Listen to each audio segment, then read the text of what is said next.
Alright, let's take a trip back in time. Imagine it's the 14th century. You're walking through a bustling medieval town, when suddenly, the streets begin to empty. People are whispering about a mysterious sickness sweeping through the land. This is the infamous Bubonic Plague, also known as the Black Death. Now, the Bubonic Plague wasn't just any disease, it was one of the deadliest pandemics in human history, wiping out nearly a third of Europe's population in just a few years. The cause? A tiny bacterium, Yersinia pestis, carried by fleas that hitched rides on rats. When an infected flea bit a human, it passed the deadly bacteria right into the bloodstream. Let's talk symptoms. Within a few days of infection, people would develop fever, chills, headaches, pretty standard stuff.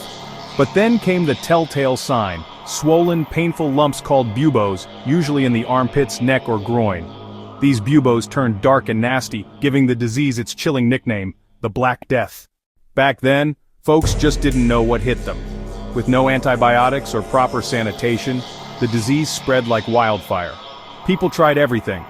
Burning incense, carrying herbs, even blaming strangers or animals. But nothing worked.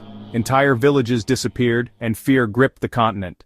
But here's the wild part. While the bubonic plague was devastating, it also changed history. It transformed how people lived, worked, and even how they thought about science and disease.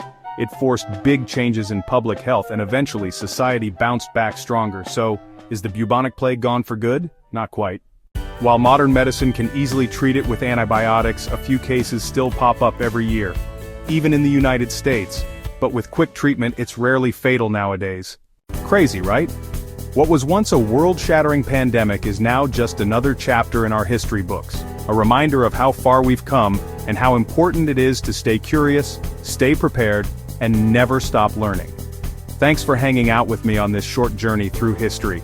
If you learned something new, show some love and hit that subscribe button. And remember, stay curious.